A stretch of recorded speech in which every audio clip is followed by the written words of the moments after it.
Oui, soyez les bienvenus dans notre troisième audio. Nous sommes en train d'étudier notre adversaire. Nous avons parlé sur plusieurs points. Sans reprendre ce que j'ai dit dans les audios précédents, je vais parler sur maintenant la location actuelle. Maintenant, quelle est la location actuelle du diable? Il se trouve où pour le moment?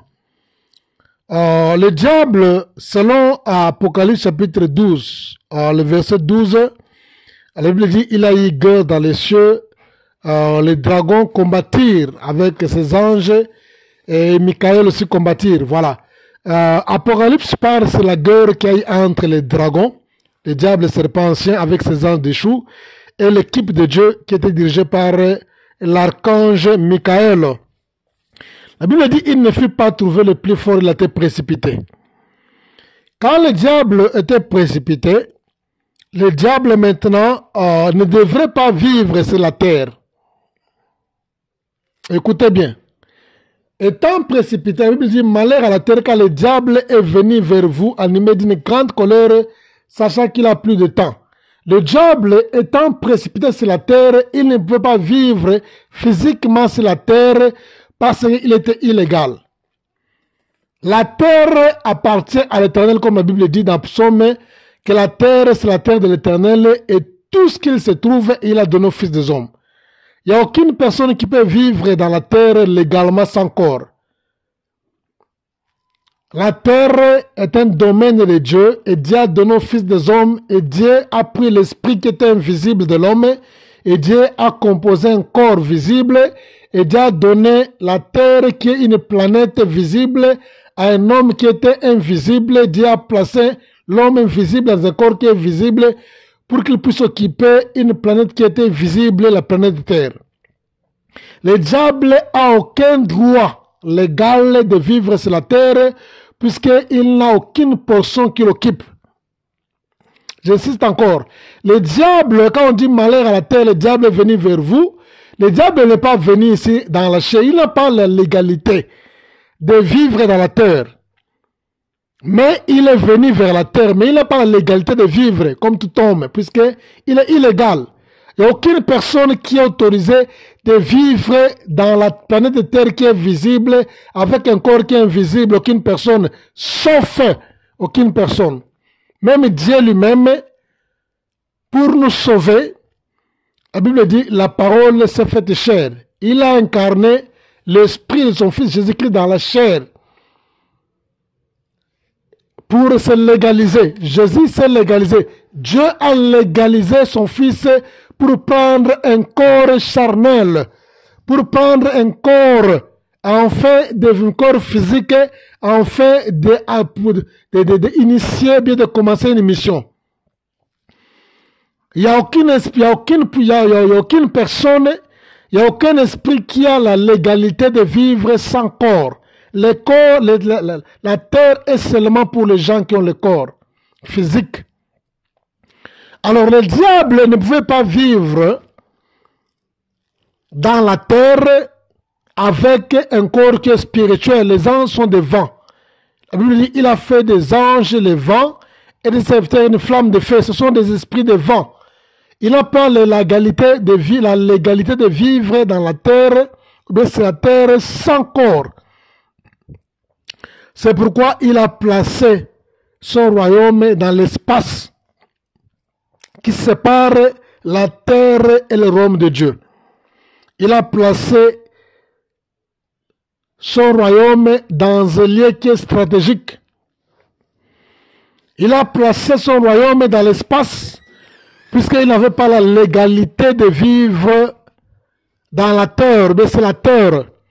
Mais il a placé son royaume dans l'espace qui sépare Dieu et les hommes. C'est là où il est achaisé, c'est là où il a construit son royaume.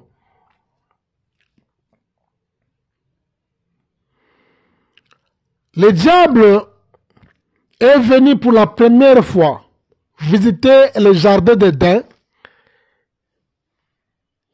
Il devrait s'incarner aussi au serpent. En vivant dans l'espace, il avait besoin de vivre sur la terre. Mais comme il est un esprit, il est un vent, il doit aussi s'incarner dans la chair pour se légaliser. Dieu s'est légalisé, il a donné Jésus-Christ une forme physique, un corps pour faire sa mission. Le diable aussi ne peut jamais vivre. Même lors du baptême de Jésus. La Bible dit, l'Esprit de Dieu s'est incarné dans le pigeon sauvage, le dove, on appelle en anglais le dove. L'Esprit de Dieu devrait se légaliser. D'abord, il a pris un corps corporel, bien il a pris un corps physique pour être vu aux gens, pour venir être visible aux gens, se légaliser. De la même manière aussi, le diable, il s'est légalisé pour venir faire sa mission, ses désirs. Il devrait aussi se légaliser, prendre un corps du serpent.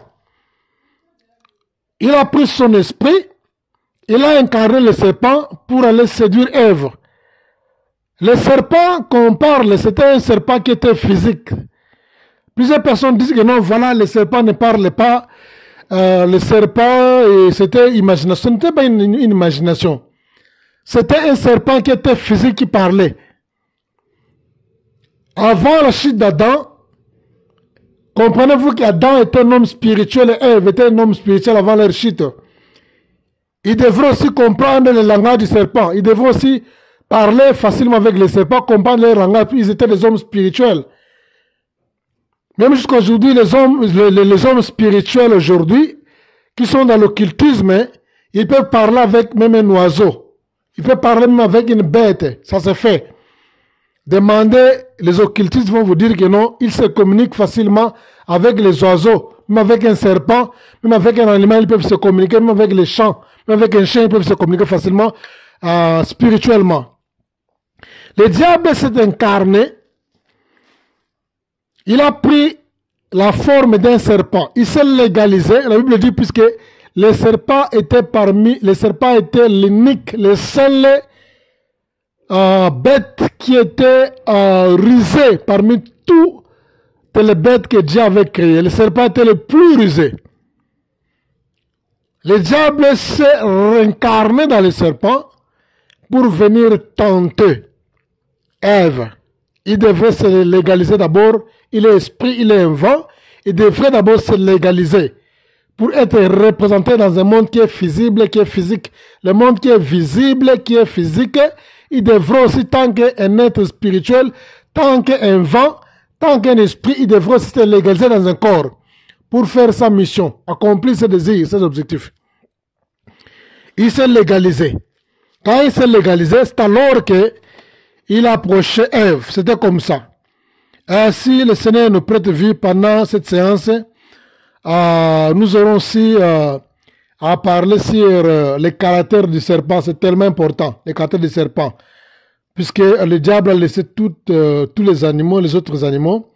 Il s'est intéressé seulement pour se légaliser en prenant le serpent qu'il a utilisé pour séduire Adam et Ève. Maintenant, nous voulons parler sur sa destitution. Comment il était destitué? Ou bien le motif de sa destitution. Le motif de sa destitution, c'était dans Ézéchiel chapitre 28, le verset 13. La Bible dit c'est l'iniquité.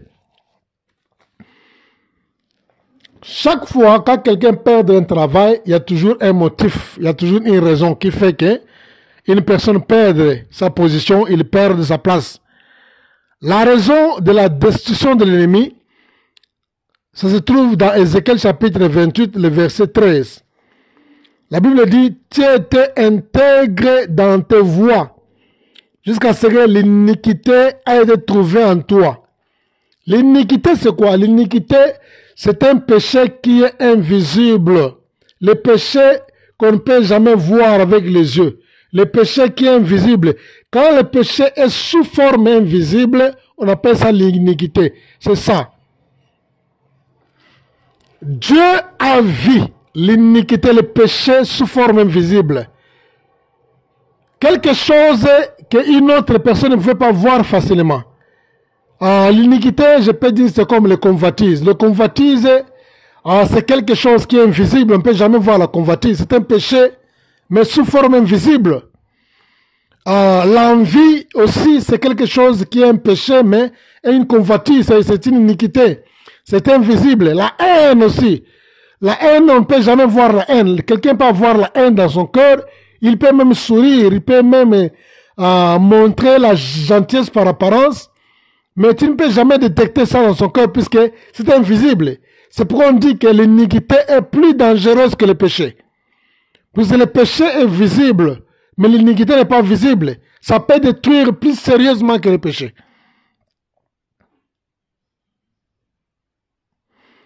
Le diable, la raison de sa destruction, c'était l'iniquité. Dieu a vu l'iniquité qui montait dans son cœur. Dieu a vu l'iniquité, le péché qui montait, qui rongeait son cœur, qui était sous forme invisible que les autres anges ne pouvaient pas facilement identifier. Et Dieu a vite identifié avant que cela soit matérialisé, avant que cela soit physique. Dieu a vu déjà la rébellion dans son cœur. Il a vu déjà les désirs de l'adoration qui était dans son cœur. Il a vu les désirs qu'il avait, les désirs qui étaient dans son cœur de devenir comme Dieu, le désir d'être adoré, le désir d'être exalté, le désir d'être glorifié, le désir de la gloire. Dieu a vu tout cela dans son cœur invisible. C'est ça la raison. Il n'a pas matérialisé cela. Écoute une chose. Le diable n'a pas encore matérialisé le désir. C'est encore sous forme invisible, sous forme d'une vision. La vision, c'est une image qui est invisible.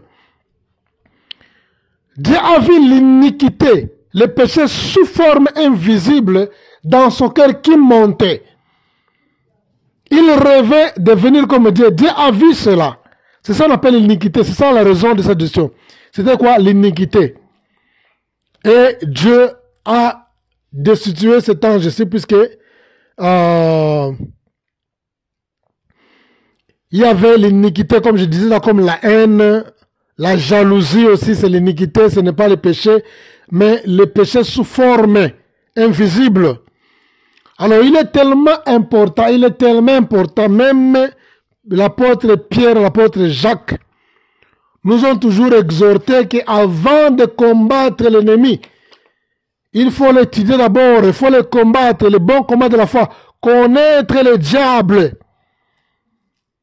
Si vous connaîtrez le diable, vous allez connaître facilement le diable, les démons, les envoûtements, les liens, les malédictions, les sorciers, les esprits de poursuite, les marabouts, les esprits de réclamation.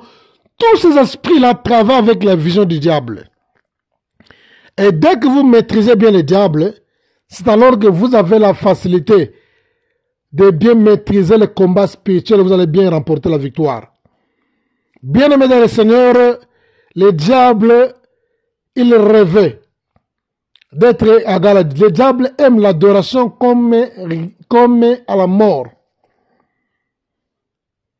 Je pense bien quand je parle de cette ambition, ce désir, cette passion de l'adoration qui est dans le cœur du diable, qu'il est allé voir même, regarder ce courage-là, découvrir ce courage-là, d'aller voir. Il savait que ça c'est le Fils de Dieu, il savait, il n'ignorait pas. Mais il va demander à un Fils de Dieu, pas n'importe qui, de venir l'adorer. Et il lui a promis quelque chose. Donc, dès que vous avez cette connaissance ici, bien-aimé dans le Seigneur, quelles que soient les épreuves, quelles que soient les difficultés que vous pouvez voir dans les jours, les millions qu'on peut vous proposer, abstenez-vous du diable. Abstenez-vous de ces offres. Abstenez-vous. Nous continuons la suite dans notre audio 4. Merci.